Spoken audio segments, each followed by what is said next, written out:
This video is brought to you by the No Fear community. Kelvin Thompson is the founder of Monte Rosa, a consulting company. You've had more than 20 years of experience in as you said, leadership consulting, and also as being a business leader yourself. How has the way corporations are run changed over that time? Not as dramatically as many people think.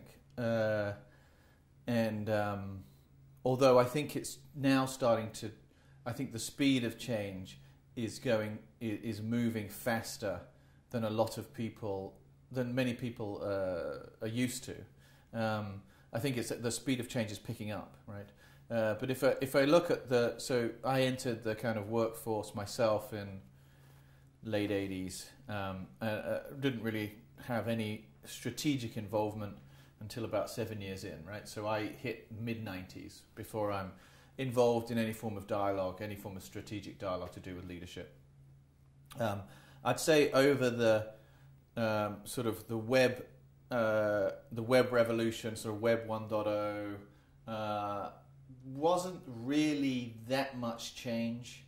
Although people saw elements of what could be done by moving away from command and control structures, from experimental leadership, from treating organizations as a jazz orchestra as opposed to a symphony orchestra, all those good analogies, right, that are used.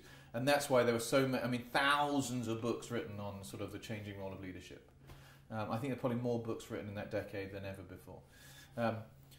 But in reality, it was a very small percentage of firms that actually changed. So if you talked about revolution, you talked about revolutionary leadership, you talked about, you even dared to use analogies such as the concept of moving from command and control structures to those of terrorist networks. It was the larger, more corporate, more straight firms would either scratch their heads or think you were a complete loony, or you actually wouldn't be involved. But now we really are starting to see firms embrace that based on a number of things. Mainly, actually, it's more due to customer demand than employee demand. But we're now starting to see it squeeze from both sides. So it's more the sort of ecosystems that they have to operate in are demanding that they change the way they operate in different ways. So now we're starting to see that pace of change. But it's still the vast majority, in the same way that the vast majority of people don't travel outside the country they live in, right? In the same way, the vast majority of organizations aren't flat and fast, they're complete hierarchies. But we're starting to see a pace of change come up and starting to see people actually having to understand how to deal with both hierarchies and flat and fast at the same time. During the same time, the companies have changed. How have you personally changed the way you behave, how you communicate, how you lead to adapt to these changes? That's a big, deep question. So there's a whole piece of growing up, right? So which is always dangerous. So one's sphere of reference is also based on the amount of experience you've got, and the less experience you have, then you look at things in a totally different way. I think if I've always been sort of envious of digital cowboys, digital generation, whatever you want to call them, because I've always been on the back end, almost too just before it, but always tried to adopt how they operate and what they do and how can we use that, right? Which, if doing it overtly in terms of organizations and seeing that everything else is bunk, so is not correct, is one, and secondly is not a way to actually exploit the benefits of having the kind of ecosystems and the new generation that's coming through.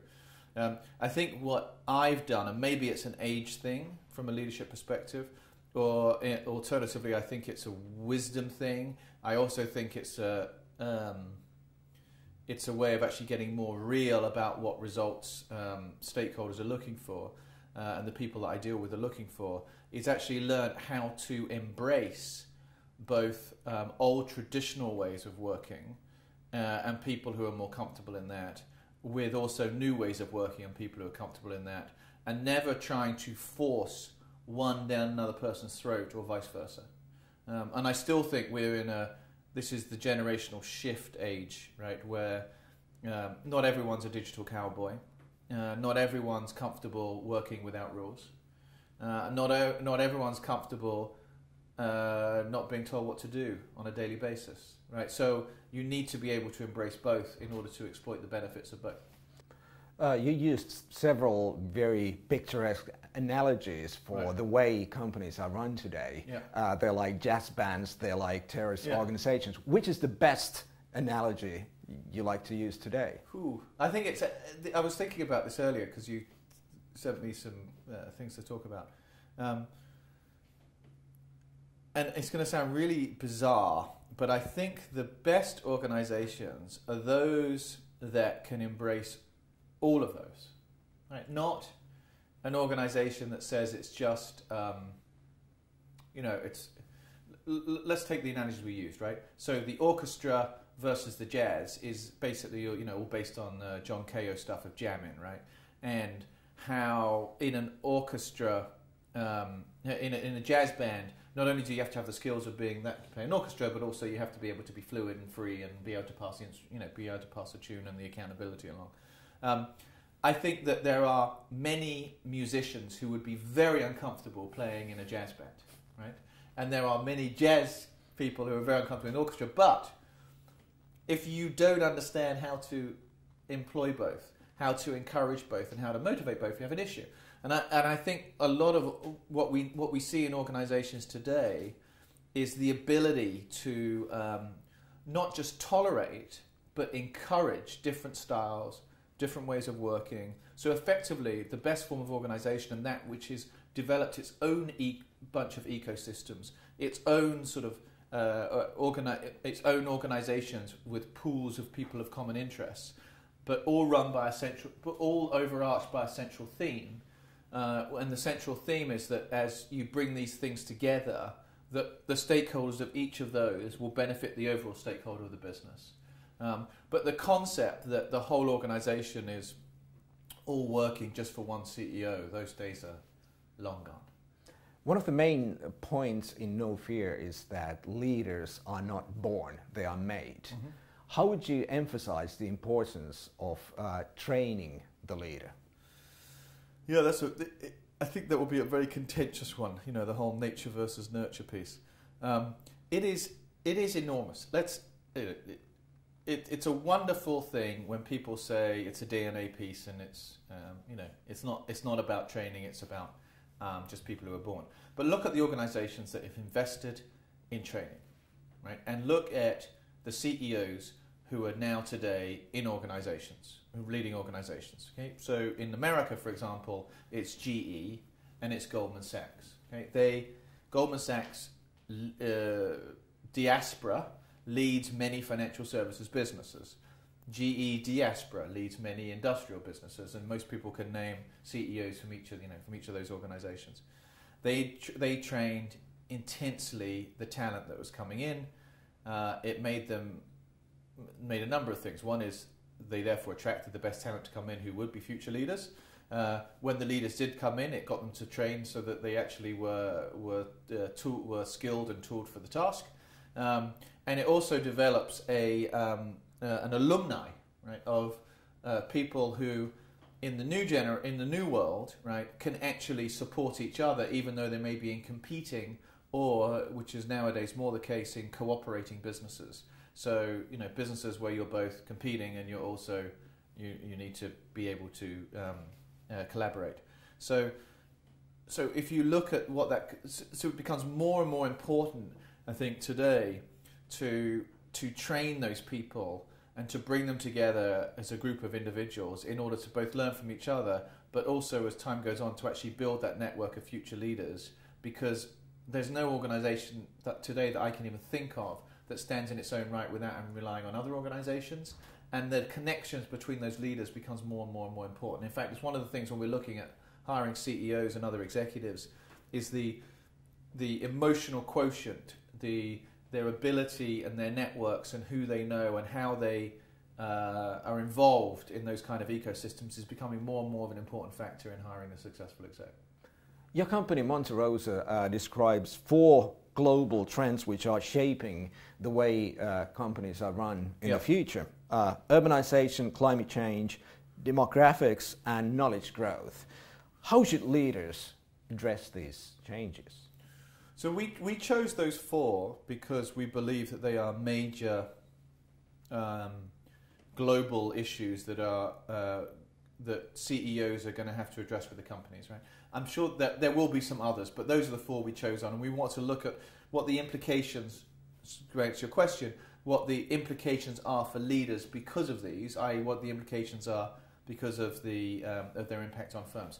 It's actually a slightly higher level, question, which is what we found, what we're finding more and more is that both employees, really, the star future employees, i.e. the star future leaders, and this is particularly because that's what I deal with, right? I don't deal with all employees. I deal with people who are future leaders or leaders.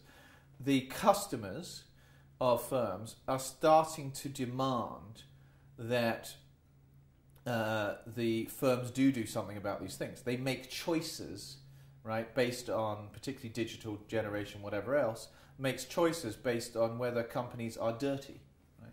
Whether companies do result in oil spills, right, which have huge climate issues, right? People make choices based on what's going on, and that's both buying the goods but also working for those companies. These issues need to be addressed by companies if companies want to have the choice of the best customers and the choice of the best employees. That's a simple way of looking at it. There's also another piece, which is, in some ways, and I know this is controversial, but people are seeking firms to have a soul. And we've seen what's gone on in the last 10 or 15 years. There was some interesting press today about a nursing home that was bought by a private equity firm here, and potentially hundreds of old age pensioners will die because the company has basically just exploited it and taken the money out, is the strip and flip kind of rumour that goes on. Everyone's now looking for the people who run the companies to have some kind of purpose over and above just making quarterly results. Right? And that's because we as customers are starting to demand that, and our voice can be heard, right? And we as employees starting to demand it, and our voice can be heard. Right? We can blog, we can video, we can do all this kind of stuff. You get the Jasmine revolutions going on in a major way in political sense, but you've also got that in terms of companies. And so to make relevant, to stop being, not just to stop being dirty, but to do something about climate change, to do something about the urbanization issues, to do something about enabling everyone to make sure there isn't a digital gap, right? These things companies are going to be forced, we believe that companies are going to be forced to do based on this. And so leaders have got to grasp what the implications and relevance are of that for their firm, understand it implicitly, and do something about it.